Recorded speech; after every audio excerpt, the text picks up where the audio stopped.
Now, a CNN exclusive, the United Nations Secretary General Ban Ki-moon making a direct appeal to North Korea's leader Kim Jong-un in his native language. It happened during my interview with Ban Ki-moon. Listen to this. They're watching you in Pyongyang right now on CNN International. If you have a chance to speak directly right now to Kim Jong-un, you can make a statement, make a request from him. What would you say to him? I would strongly ask him to, first of all, refrain from taking any such provocative measures, which is clearly in violation against the Security Council resolution and against the expectation of international community. I would strongly urge him to do more to enhance the living standard of his own people when they are suffering from this economic difficulty. One final question, Secretary General. Look at that camera right over there. Speak to Kim Jong-un in Korean. 김정은 위원장님에게 제가 진심으로 말씀을 드리겠습니다. 민족의 궁극적인 그 평화와 통일을 위해서 대화를 통해서 모든 현안 문제를 해결할 수 있도록 최근에 일어나고 있는 모든 이러한 그 도발적인 행동을 자제하시고 대화의 창으로 돌아오시기를 진심으로 기원합니다. 이것은 제가 유엔 사무총장으로서 그리고 대한민국 국민의 한 사람으로서 진심으로 말씀드리는 것입니다. 감사합니다. Secretary General, thank you so much for coming, and let's hope this crisis with North Korea eases. Thank you very much.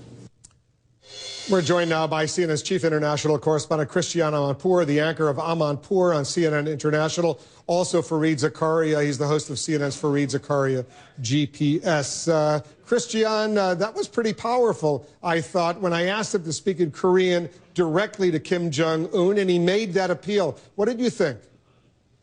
Well, I don't know how that's going to go down in Pyongyang. It'll be interesting to see. But I think one of the things that's very, very important right now is this breaking news about what the Defense Intelligence Agency has been saying. And it's very interesting to me that General Dempsey, in that testimony on Capitol Hill, said that he had not seen that report.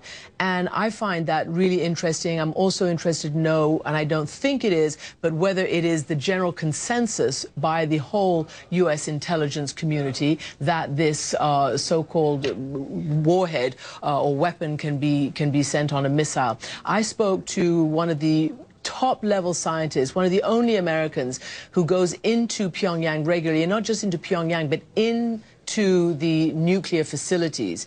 And he says that he does not believe that they have the ability to put a warhead on a missile right now, that whatever they have is quite primitive, and that's why they keep testing, and that's why they keep testing the missiles.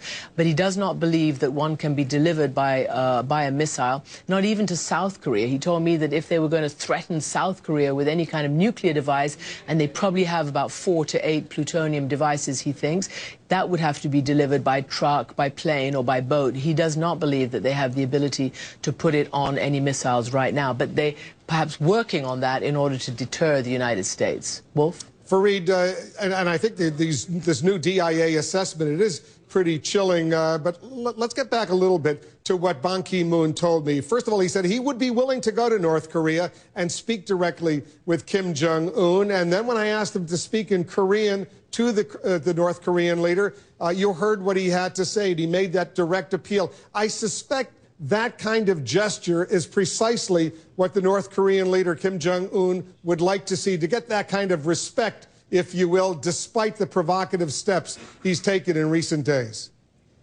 Oh, clearly this is a search for legitimacy, credibility. But Wolf, Ban Ki-moon said something very interesting. And remember, Ban Ki-moon is a former foreign minister of South Korea, so he has dealt with this issue essentially for all of his professional life. He said we should work for peace and unification on the Korean peninsula. Now, this has been the traditional view, but when he said it in Korean, in that powerful, passionate appeal, it made me realize part of the problem here. any kind of unification is going to take place on the Korean Peninsula entirely on South Korea's terms. South Korea is one of the richest countries in the world now. North Korea is arguably one of the 3 or 4 poorest countries in the world. So the North is in danger of being swallowed up by the South, and they know it. So when Ban Ki-moon makes this gesture and says, let's work for peace and unification, perhaps to the North Korean regime, that sounds like the end of their regime. You know, the odd thing about North Korea is it is really in a struggle for survival at some level. The nuclear weapons, the international attention, all this warmongering, this is all some kind of search for what will allow a deeply, deeply repressive, brutal, cruel regime that has failed its people to somehow survive. So they might have listened to Ban Ki-moon and seen that as more of a threat than we realize. Interesting, Art. Both of you stand by for a moment. We're going to have more on the North Korean crisis. Farida standing by, Christiana standing by. We'll get back to them in a moment.